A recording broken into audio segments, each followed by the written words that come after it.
Hi, and welcome to Video 101. I'm John Crossman. In this segment, we're continuing our list of artistic characteristics of effective video editors. We're up to number 4, I think, which is motivation.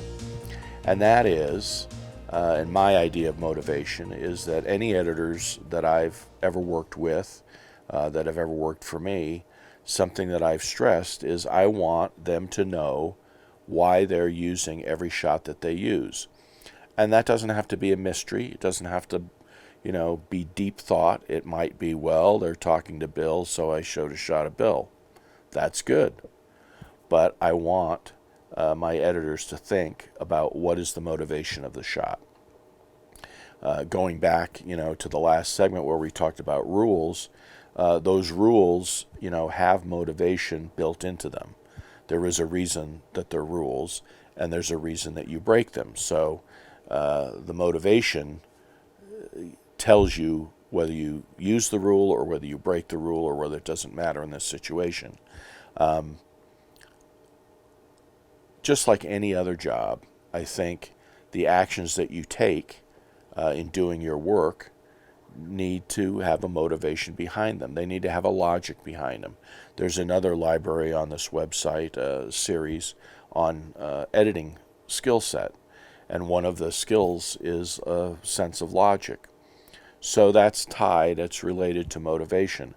Why do you use a wide shot and then a medium shot and then a series of close-ups? Why does, when you're watching dialogue being cut, sometimes you cut, the person talks, you cut, the person talks, and while that person's talking, maybe you cut back to see the other person that's listening and not talking. Why do you do that? There could be a number of reasons why you do it, but you need to have a reason. I guess that's the point behind motivation, is that you need to have a reason for everything that you do. If you're dissolving instead of cutting, why are you dissolving?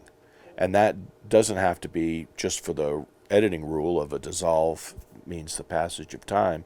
It can be for any reason, but you need to know a reason. If I watch something that someone's edited and there seem to be random edits or random effects thrown in, I hope that they did it, not because they were bored, but because they thought for some reason doing what they did would make the message clearer and better and more understandable to the viewer. Because, again, that's who we're serving at the end of the day, is the people watching our videos, not anything else. So, making sure that everything that you do, whether it's an effect, whether it's a graphic, if it's a 3D, if it's simple just A/B cutting, what is the motivation behind it?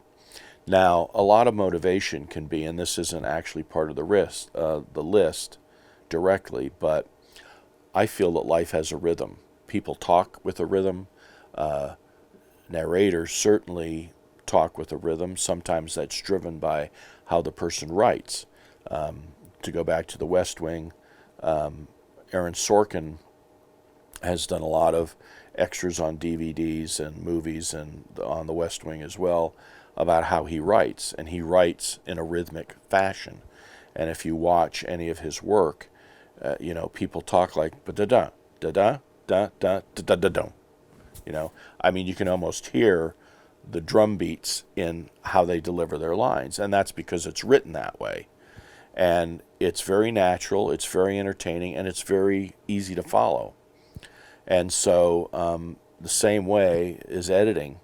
If you're editing a news story, should have a rhythm to it. Everything in life has a rhythm, and some are stronger than others, I will grant you that, but there's a difference between cutting on a word and cutting after a word or cutting before a word.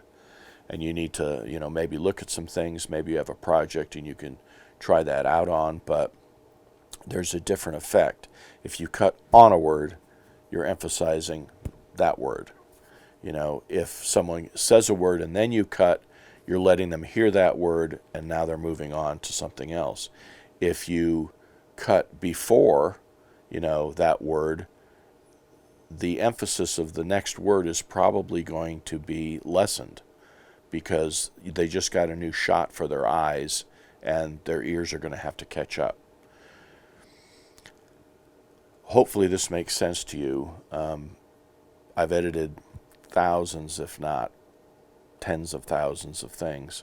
After my 8 years in news, when I left, I had figured out what my average editing was each day, and all the documentaries and everything that I cut, and figured that I had probably cut about 5,000 pieces of tape.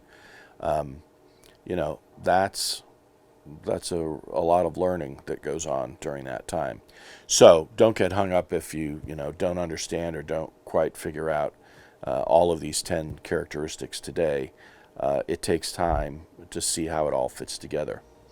In our next video segment, we'll continue our list of the artistic characteristics, and number 5 on the list is start with music, and that's where we'll start in the next video. You're watching Video 101. I'm John Crossman. Thanks for watching.